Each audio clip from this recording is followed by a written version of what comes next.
आवाज उठाओ कम बा ऊपर वाला बक्सा में बेसी बजाओ। हेलो हेलो रहे दो। अब तो ब्याह जी अपन जन गावे के बगा दी है लेकिन गावत कम बनी भोकत ज्यादा बनी देखता नहीं जितना अनर्गल बात बताओने रुआ बतियावता जन श्राद्ध करम में आके वो बात ना बतियावे के चाहिए क्योंकि बाबा मरल हो खस और आगे कहीं के जीत थल चल गईले ससुरारी में ससुर जी कमरा दिहले तो कहले कि बे एकरा से तो बेसी बार हमरा हेमे बका। अच्छा ई बतिया कह देला से बाबा का शांति मिल जाई कर बाबा मोर तो जो सब कहे राहुल बाबा मुआ रहते तई बतिया रुआ कहती ना कहती दूसरा का बाबा मुहल बारे जोने मुंह में होता तो ने रुआ कह देता क्योंकि जोग मत बिगाड़ी। लेकिन देखनी है कि नचनिया संग बड़ा सेटिंग बाय लोग के नचनिया कहती है कि राजा जी काहे के बोलौले बनी आवाज सुनते हो के बुझुली नहीं खुद जानत काहे खातिर बोलौले रहले हां स्कूल में नाम लिखवावे खातिर तारा के बोलौले रहले कि सियान हो गइल पढ़े नहीं खुद बाद में बियाह शादी में लेकिन लगे लगी सोचल कि नाम लिखवा दी स्कूल में ड्रेस किनवा ली है अब बताइयो अंग्रेजी बोलता हूं डोंट टच माय ब्रदर कहता हूं आ वही पे खुश बारे करे करी सॉफ्टवेयर इंजीनियर से प्यार कैले बारू हाई हार्डवेयर खराब करे रे अपना के इंजीनियर जानी ले जितना फालतू फालतू बात बोलता नहीं इंजीनियर के मुंह से ना निकल सकेला जूंजी नियर बानी रहुआ इतना फालतू बात ऐसा नहीं आदमी के मुंह से निकल सकेला। श्राद्ध करो में कैसे गाओ जले तने ओकरो लूर ढंग आवे के चाहिए अब मेन बात बा कि पिटाई के तो डर बा ना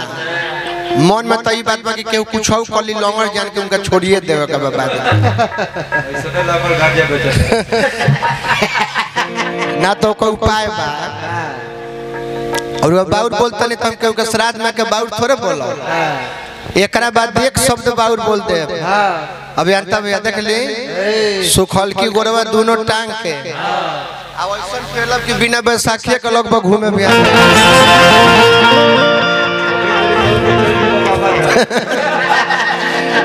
लगभग कोई कमेनिए से बाबा धाम जाइबो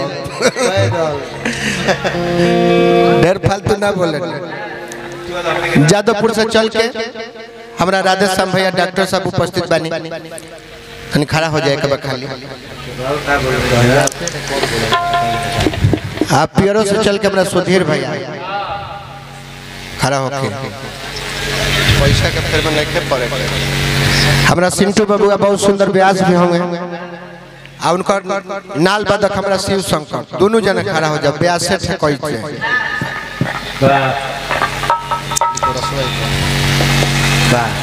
जय हो लक्ष्मण चाचा चल गए निका ब्याह यही गांव के ब्यास बने हैं आपने का धनु भैया अभी धनु भैया कम ना चिन्हने हैं हाँ हाँ आई लोग कोनो बात नहीं लागे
सावरिया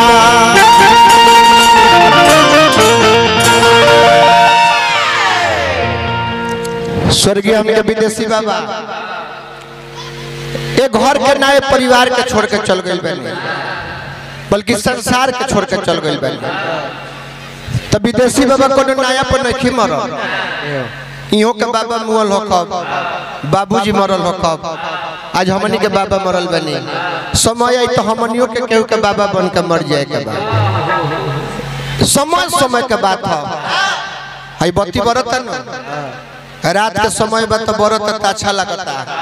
अभी बुता जाए तो लोग लगी जनरेटर वाले के खोजे कि केने बानहार कर दलस आई है बत्ती बिहान भइला अभी बुता जाए अभी बरत तो ठीक लगता आ किरिन फूट जाए एक बाद बड़ी तो बेजाए लगे लोग कह के देखो ओकर तेल अधिका भइल बा जोरौले तो कोनो चीज समय समय पर होला न अच्छा लगे लोग कहेला कि फलाना मर गइले नरक में गइले कि स्वर्ग में गइले के जानता हम ही बता दे रौरे बता दे विदेशी बाबा मरल बनी स्वर्ग में गइल हो कब पूछी कैसे केहू मर जाओ आ मुआला के बाद भी अगर केहू पूछे कि विदेशी बाबा मर गइनी ओहो हो बहुत सुंदर आदमी रहनी हां दो चार बार सौरी जियती न त अच्छा रहल हो तब वो जाए कि स्वर्ग में गइल बारे ना त केहू मर गई आ केहू के पता लगे तो कहे कि लंगड़ा मर गई ठीक भइल मर गई धरती के बोझ खत्म हो गई बहुत बाउर बोलत रह तब वो जाए कि डायरेक्ट नरक में बिना रोक टोक के गइल बारे कहीं रुकल नहीं खन डायरेक्ट गइल बारे एकदम लभर आई रहली अब बियाह भइला के बाद अपना लड़का के लेके कि तनी मामा के दिखा दे आ मामा कहता कि का माल का हाल बा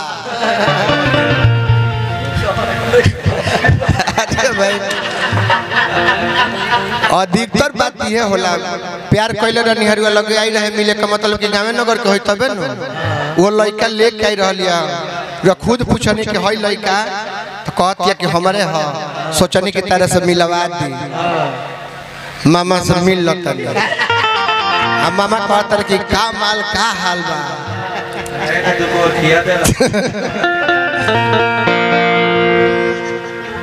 यही बेरा के गीत को हमारा मन पड़ल बा लहरी बाबा के भाव है लहरी बाबा के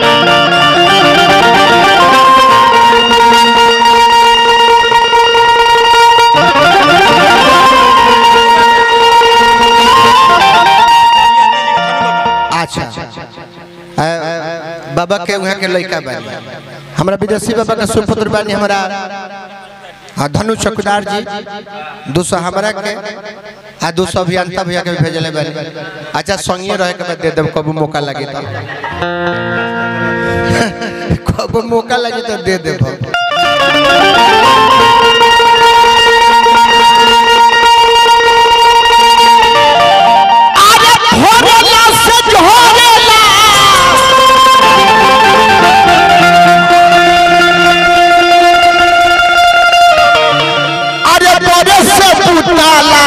धर्मशाला हो दुनिया यहाँ केहू का स्थायी जगह नहीं है कि धर्मशाला हो दुनिया आ केहू आवेला रे केहू जाला धर्मशाला हो दुनिया केहू आवेला रे केहू जाला धर्मशाला हो दुनिया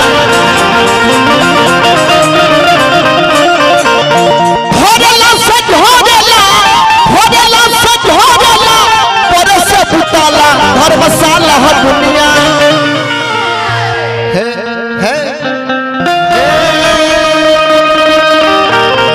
कि धर्मशाला हो दुनिया अरे केहू आवेला रे केहू जाला धर्मशाला हो दुनिया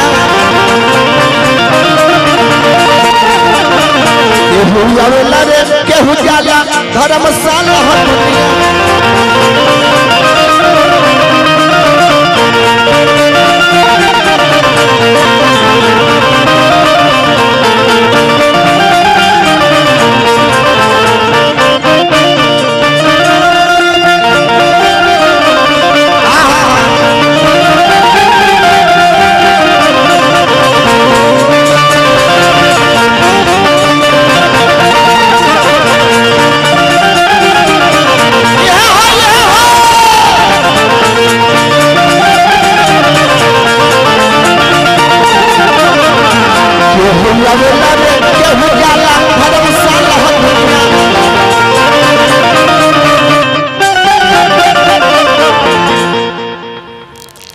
कैले हो का पैसा दे में तो बुझाइले कि दूसर ना दी भइले न मन में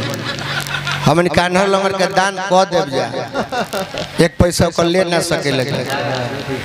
ध्यान पैसा लोग चल गए रावण ने सन आदमी जन कहल रहे कि जियत रह जाए तो दूध के नदी बहा देब डायरेक्ट स्वर्ग में सीढ़ी लगा देब आ ऊ ना रहले अरविंद सिंह अजीत चल के पूछा था कि रावण ने सज्ञानी दुर्योधन अभिमानी रावण ने सज्ञानी दुर्योधन अभिमानी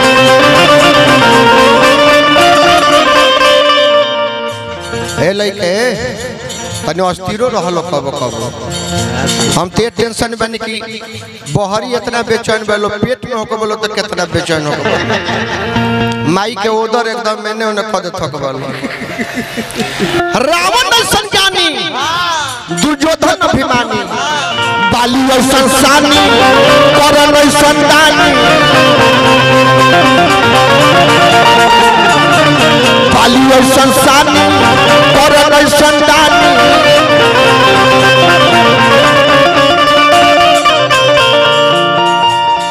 गर्जीवन नहीं ले हाँ भी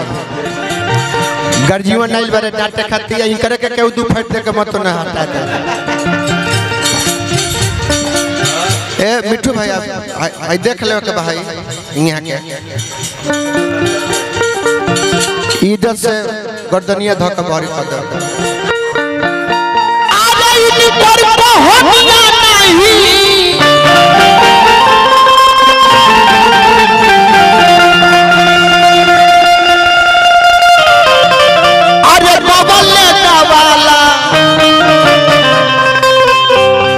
धर्मशाला हो दुनिया इन पर को होनिया नहीं बबल दवाला धर्मशाला हो दुनिया